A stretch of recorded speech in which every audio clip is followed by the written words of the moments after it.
NEET परीक्षा पर supreme court में सुनवाई हुई। घोटाले की जांच वाली याचिका पर सुनवाई हुई। सुप्रीम कोर्ट ने एनटीए और केंद्र को नोटिस जारी कर जवाब मांगा। नीट परीक्षा पर सुप्रीम कोर्ट की अहम टिप्पणी, हम छात्रों की मेहनत को समझते हैं, अगर गड़बड़ी हुई तो उसे देखना होगा, लापरवाही हुई तो उससे निपटा जाना भी चाहिए, सुप्रीम कोर्ट ने कहा। सुप्रीम कोर्ट ने 8 जुलाई तक एनटीए से जवाब मांगा है। हालांकि आज 18 जून है, 8 जुलाई तक समय, करीब 20 दिनों का ये समय है जो सुप्रीम कोर्ट ने दिया है एनटीए को, लेकिन सुप्रीम कोर्ट ने अब जवाब मांग लिए हैं, छात्रों की मेहनत की बात की है। उधर गोधरा नीट परीक्षा में धांधली का मामला भी सामने है। शिक्षा अधिकारी की जांच टीम ने बड़ा खुलासा किया। शिक्षा अधिकारी की टीम को मिले 7 लाख रुपए। उप केंद्र अधीक्षक की गाड़ी में 7 लाख रुपए मिले। गोधरा तालुका थाने में 3 छात्रों के खिलाफ केस दर्ज किया गया। विश्वासघात, धोखाधड़ी और भ्रष्टाचार के मामले में केस दर्ज हुआ। नीट परीक्षा चोरी का बड़ा घोरक धंधा है। गोधरा एपिक सेंटर यहाँ का बना है।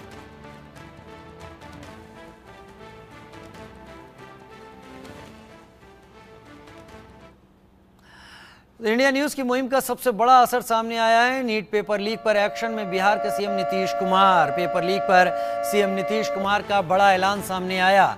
पेपर लीक पर कड़े कानून बनाने का ऐलान है। परीक्षा में कोई अनियमितता न हो, ऐसा ही कानून उत्तर प्रदेश सरकार ने भी सामने रखा। मुख्यमंत्री योगी आदित्यनाथ कल पहले ही इस पर बारे में बात कर चुके हैं, लेकिन अब बिहार भी कह रहा है कि छात्रों की मेहनत को ऐसे लोगों के भेंट नहीं चढ़ने दिया जाएगा जो परीक्षा, पेपर लीक और छात्रों की मेहनत से खिलवाड़ करते हैं। लिहाजा कड़े कानून की तैयारी अब बिहार में तय है।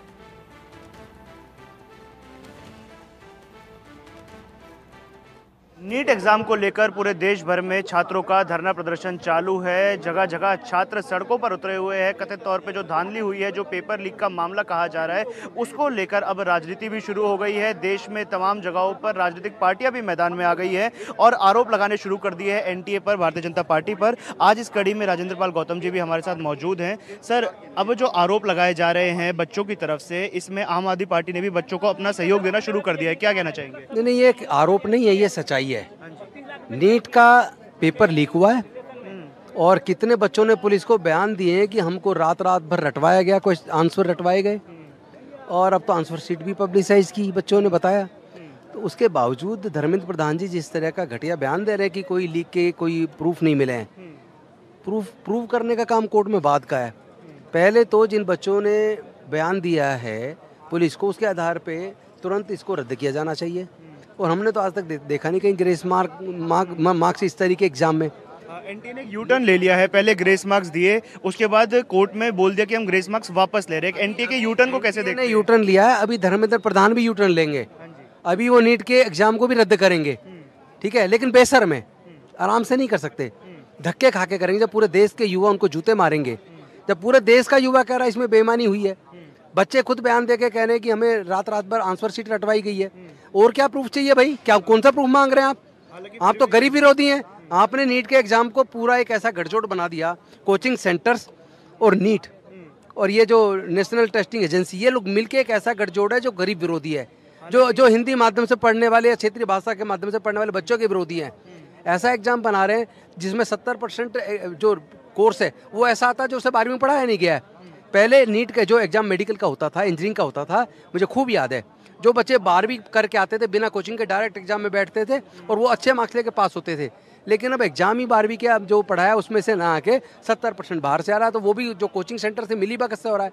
जो कोचिंग ले रहे हैं, लाखों रुपए खर्च कर पा रहे हैं, वो बच्चे उसमें कम्पीट कर पा रहे हैं, और जो बच्चे सरकारी स्कूल से पढ़ के आ रहे हैं, गरीब है, कोचिंग नहीं ले पा रहे, वो बेचारे उस कंपटीशन में पीछे रह जाते हैं। हालांकि सुप्रीम कोर्ट ने सर एक तरफ सुप्रीम कोर्ट ने अभी काउंसलिंग पर रोक लगाने से मना कर दिया है कि काउंसलिंग पर अभी सुप्रीम कोर्ट रोक नहीं के। तो कई बार मैं इस तरह का रवैया देखता हूँ, मुझे तो कई बार वहाँ भी न्याय नहीं दिखता है। कई बार ऐसे भी जजेज हैं, सारे जज तो नहीं, बहुत सारे जज अच्छे हैं, लेकिन कई जजेस तो इस तरीके देखने में आते हैं कि वो विदाउट एप्लीकेशन ऑफ माइंड कोई भी एक इस तरह की टिप्पणी कर देते हैं। जबकि समझना चाहिए कि जिन बच्चों को रात रात भर आंसर शीट रटवाई गई, आंसर शीट पब्लिसाइज हुई है, उसके बाद उसको मतलब आप उसको रोक नहीं रहे हैं काउंसलिंग को, इसका मतलब कि क्या आप मतलब इसको मदद कर रहे हैं धर्मेंद्र प्रधान को? एजुकेशन मिनिस्टर को मदद कर रहे हैं कि क्या वो इतना बड़ा धोखा हो गया जनता के साथ, युवाओं के साथ, उनकी हकमारी हो गई और उसमें अब पैसे वाले लोग उसमें सफल हो जाएंगे। हालांकि उन्होंने तो साफ नकार दिया है कि कोई पेपर लीक नहीं हुआ है और ये पूरी तरीके से जो आरोप है ये बेबुनियाद है और इसको लेकर अब कल 19 जून को मतलब पूरे देश के जो युवा वो झूठ बोल रहे हैं, पूरे देश के युवा झूठ बोल रहे हैं। जिन बच्चों ने पुलिस को बयान दिया वो सब झूठ बोल रहे हैं। एविडेंस है सर, ये एविडेंस लेकर घूम रहे हैं सर। मैं बच्चे का ये सब father हूं झूठ है। सर। मैं मुझे पता है, पूरी रात मेरा बच्चा पढ़ता था सर। ये 100% मनोज तिवारी का एक बच्चा है सर, उसका रिश्तेदार है, उसने 32 लाख रुपए दिए। मेरे पास सबूत है सर, उसकी फोटो मेरे पास, रिकॉर्डिंग भी है सर। एक आखिरी सवाल लूंगा सर, जब पूरे देश भर में कल ऐलान किया गया है आम आदमी पार्टी की तरफ से कि पूरे देश भर में प्रदर्शन किया जाएगा, इस प्रदर्शन से कितनी उम्मीदें हैं? क्या एनटीए री एग्जाम के लिए मानेगा? क्या सुप्रीम कोर्ट को लगेगा कि री एग्जाम कराना चाहिए? विपक्ष बहुत मजबूत है और देश के युवा भी धीरे धीरे जागरूक हो गए हैं। मानना तो पड़ेगा, आज माने चाहे और 4 दिन बाद माने। केंद्र की सरकार को झुकना पड़ेगा। ये तानाशाही अब चलने वाली नहीं है।